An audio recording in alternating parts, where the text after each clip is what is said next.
Hi, I'm Skinny Cheeks. In this video, we'll be going through the Update 36 combat preview for the Firesong DLC. PTS is right around the corner, but this will give us a little preview of what is to come. Before we get started, if you haven't already seen, I do have a couple of new videos out, one going over the new trial dummy and all of the debuffs and buffs present and how to optimize for that, so make sure to check that out if you're interested in seeing how to set up for the trial dummy. And then I also did a video covering the top DPS sets in the Elder Scrolls Online. I always get questions about which sets to run, so this video kind of runs through all of my favorite ones in the game and breaks down good situations to use each of them. But with that all out of the way, let's go ahead and get into it.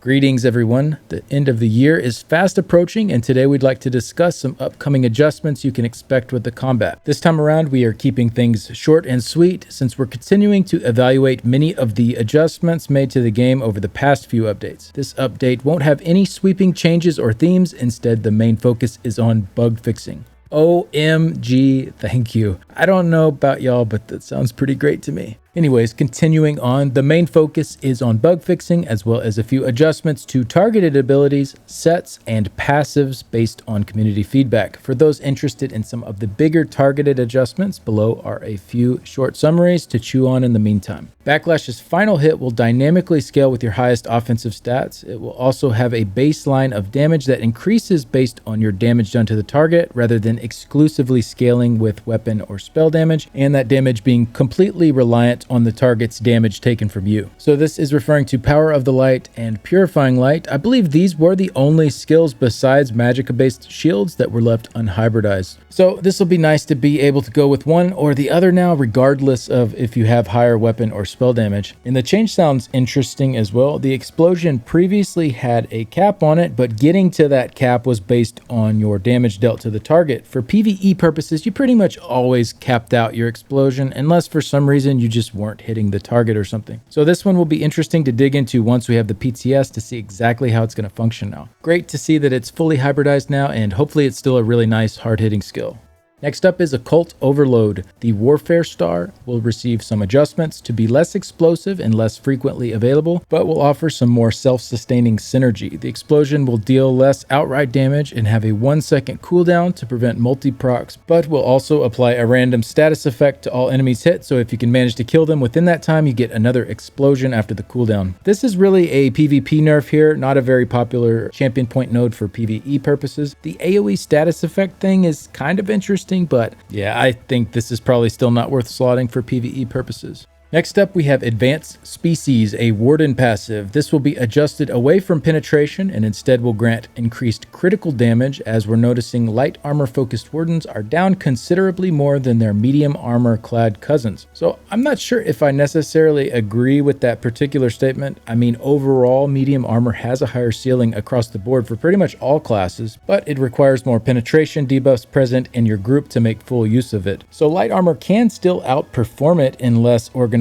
compositions, and this isn't really a Warden specific thing, I feel like, so this just kind of swings the pendulum the opposite direction. I don't know how much I really like this change overall. It isn't necessarily bad. I mean, crit damage is a nice thing to have, but essentially they're just moving that passive damage from one capped stat to another one, and Wardens already have a crit damage passive in their kit as well, so hitting the crit damage cap isn't really super hard for Wardens, I don't think. Maybe this one should just go back to what it previously was, with a % damage done increase. This was really nice because it was relevant for all kinds of scenarios and not limited by your specific loadout. But ultimately, we'll just have to wait and see where this ends up and how much crit damage is on the passive. Not to mention, with the other changes coming, this might make more sense as part of that complete picture, and maybe that previous % done passive would just be too much in this scenario. Regardless, there are lots of situations where the crit damage is nice, no doubt, but the same could have been said about the penetration that was previously on there. So this is one we'll definitely be taking a closer look at once the PTS is up.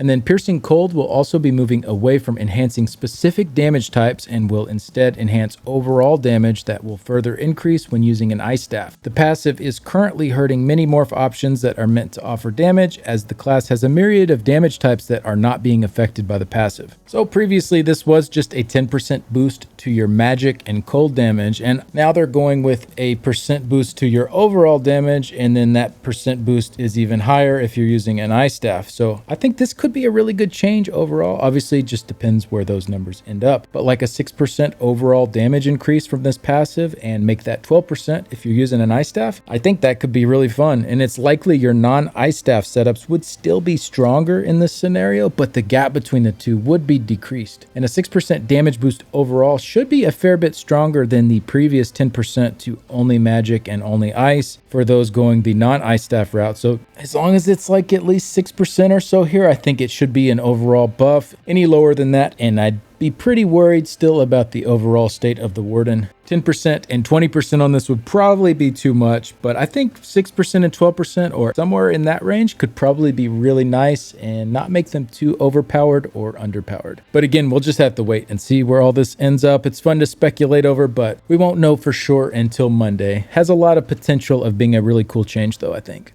To wrap up their combat preview, there will be a few other adjustments outside of the ones listed, but you can expect most of them to be smaller tweaks, bug fixes, or performance adjustments. This should largely bring everyone up to speed on what to expect for combat adjustments in Update 36. Thanks for taking the time to read, and we'll see you in Tamriel. Thank you, Gilliam, as always, for the post and for sharing what you guys are up to. I think we can all breathe a collective sigh of relief that the changes in this patch will be a little less turbulent than what they have been recently. And obviously, we'll have to wait and see the entirety of it to get a good feeling of the impact of these changes. But from what we do have here, I think most of these sound pretty good so far. I'm not sure about that advanced species passive still, but we'll have to see how it looks in conjunction with all of the other changes. As always, I will be doing an in-depth patch notes review live on Twitch whenever they're posted on the forums, and then after that I'll make sure to keep everyone here on YouTube up to date with the summary of all of the important changes. And hopefully this PTS cycle for Update 36 is a little more relaxing than what we had in Update 35. It sounds like it probably will be. Overall though, I feel pretty hopeful, and we don't have too long to wait to see what's going to happen.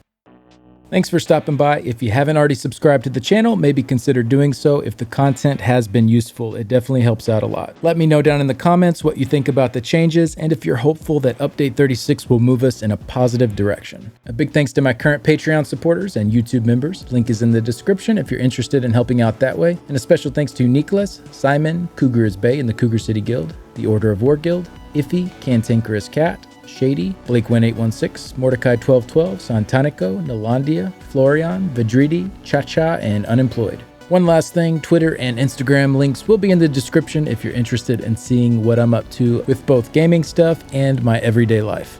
Thanks again for stopping by. I'll see y'all in the next one. Bye.